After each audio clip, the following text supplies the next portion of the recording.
Good morning, ma'am. Good morning, classmates. We are the Chapter 6 reporters, site selection. I am the first reporter. My name is Mark Anthony Bolenio. Location is a crucial factor in patron's choice of where to live, work, and build his or her business. The location of business is significant in the success of its operation and determines the overall growth of the trade.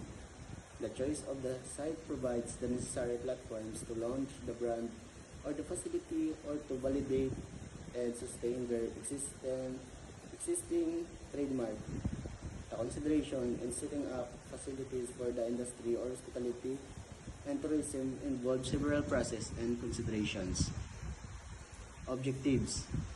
At the end of this chapter, the student will be able to discuss the importance of location in the hospitality and tourism industry and enumerate the different criteria for site selection for hospitality and tourism facilities.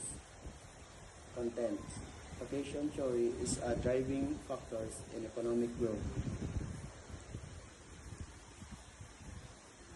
So we have allocation theory explains how business and activities choose specific places to operate to maximize profits and efficiency. It considers factors like transportation cost, rent, labor cost, and the benefit of clustering with similar industries. Transportation cost, moving goods and resources. Labor cost, wages and availability of workers. Rent, cost of land and facilities. Agglomeration benefits from clustering with related industries. And the last, accessibility on how easily customers and employee can reach our locations. So ang business, guys, is very important. Ang business aim to locate where they can minimize cost and maximize revenues. Next, let's proceed to general criteria for site selections. Number 1, locations. Location, the broader area, appeal and convenience for potential customers considering nearby attractions and industries. Number 2, sites. The specific characteristics of the plot of land including its surroundings, zoning, and ease of access to transportation. Letter A. In a nutshell, choose a place that attracts people and easy to get to. Letter B. Access to utilities. Access to water, electricity, and internet is crucial unless the project uses alternative energy sources. Letter C. Land area. The lot size depends on the project's concept and facilities. Modular development can help with expansions. Number 3. Building design. Hospitality and tourism facilities should have architectural designs that appeal to the target demographic. Constructions and renovation cost. Decide whether to build a new or renovate by weighing pros and cons, considering renovation, extent, utility upgrades, and construction timelines. Structural integrity. Structural integrity, retrofitting for added load affects construction's cost, especially for historical buildings where changes impact community acceptance. New constructions. Building from scratch is efficient in layout and lowers maintenance costs due to new systems and materials, offering endless design and possibilities. And number 5, legal issues and restrictions. Zoning laws and comprehensive land use plans or CLUP dictate land use, building height, and design in areas like Bonifacio Global City. Land use zones are marked R for residential, C for commercial, and last I for industrial. Determining the site category is crucial for hospitality or tourism establishment. R1 refers to low intensity residential zone. R2 or medium intensity for townhouses or small apartment buildings. For example, a neighborhood with two-story townhouses. R3 or high intensity for apartments and condominiums. Example, a high-rise condo building in a city center. Let's proceed to commercial zone. C1 or low intensity, small shops and businesses. Example, a local bakery or a small office. C2 or medium intensity, retail stores, restaurant and commercial centers. Example, a shopping mall with a various store. C3 or heavy intensity, large-scale commercial activities. For example, a regional distribution center. Let's proceed to industrial zone. I1 or light industrial, non-polluting industries. For example, a software development company. I2 or medium industrial, industries with some pollution potential. For an example, manufacturing plants. I3 or heavy industrial, industries with high pollution travels. For example, chemical processing plants. Special districts. A1 or agro-industrial, industrial activities related to agriculture. For example, a food processing plants near farm. GC or government center, government office. Example, a city hall or a regional government building. AGR or agricultural, farming and related activities. For example, farmland.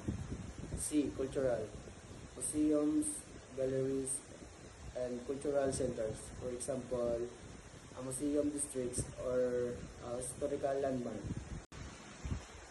PUD or plant unit development, a large-scale development with mixed-use design that improve the environment, often redeveloping brownfield or previously developed land that may be contaminated. So for example, ang Bonifacio Global City or ang also known as BGC in Metro Manila, which transformed a former military base into a mixed-use area for residential, commercial, and recreational spaces. AZ or airport zone, a self-contained area for airport facilities. For example, ang NAIA or ang Ninoy Aquino International Airport in Metro Manila, which includes terminals, hangars, and control towers.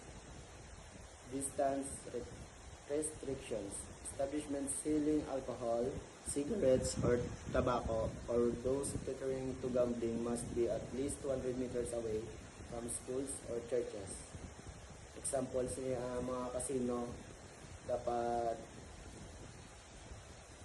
hindi sila sa 200 meters sa mga eskwelahan. Environmental geomatics, information on areas vulnerable to environmental disasters. For example, the Center for Environmental Geographics Manila Observatory provides data on areas at risk for floods, earthquake, and another disasters. Creating a brand to site selections, choosing a location that reflect the business brand and attract customers.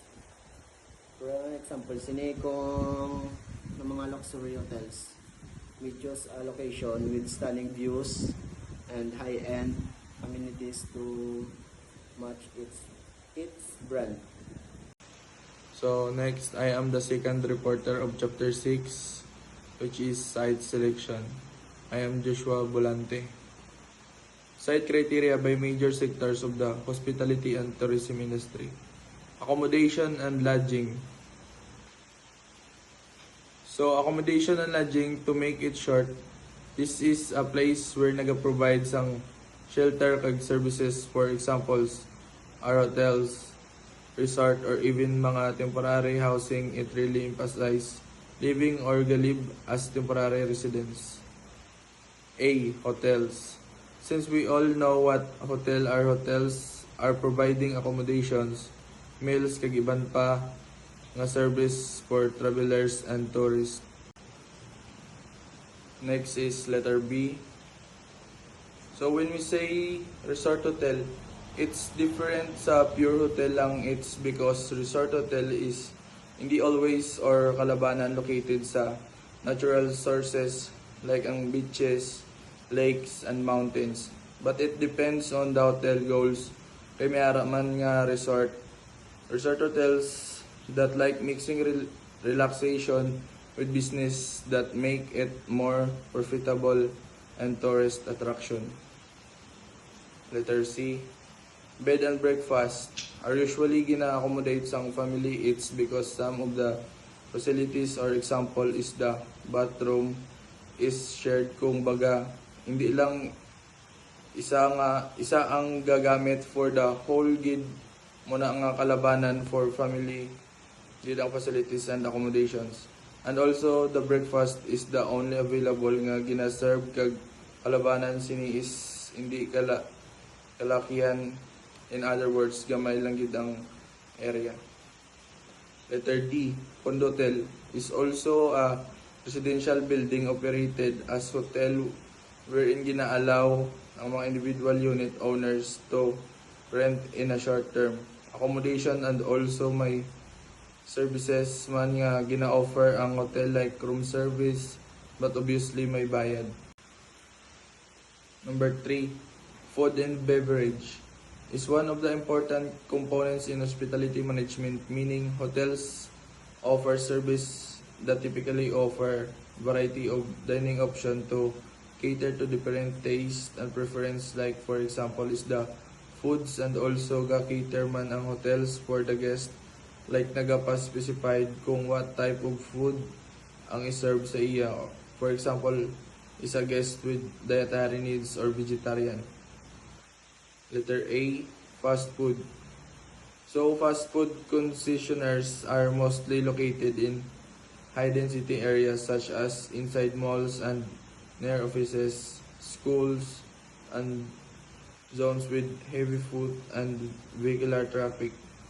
Letter B, high-end restaurants can be seen in 5-star hotels as part of their amenities. Standalone restaurants would focus on finding a location that would complement and supplement the brand and concept of the establishment. Letter C. Next is catering service and identifying kung pila ka client ang possible nga ma-cater in one day, and there are maximum distances. When we say maximum, is ang pinaka-highest or ang kakayahan lang distansya sa lugar for catering. In short, hindi sobra kalayo, kumbaga may hangganan or may limitations lang ang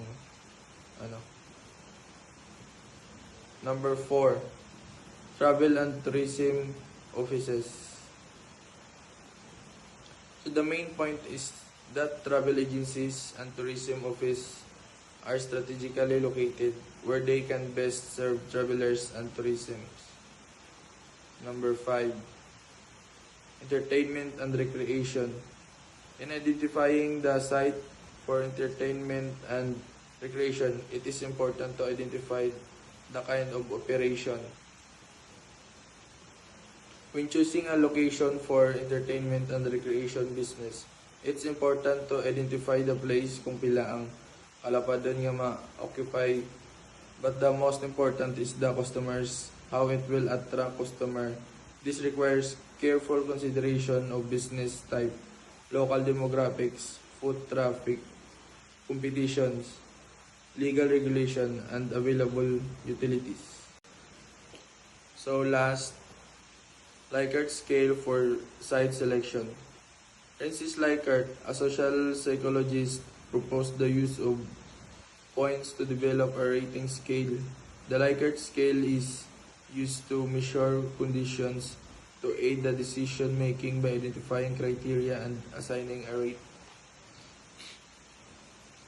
Lastly, the Likert scale for site selection. So in short, it's structured way to score potential locations based on important factors, helping you choose the best one. And there is the example of scoring board for Likert scale for site selection.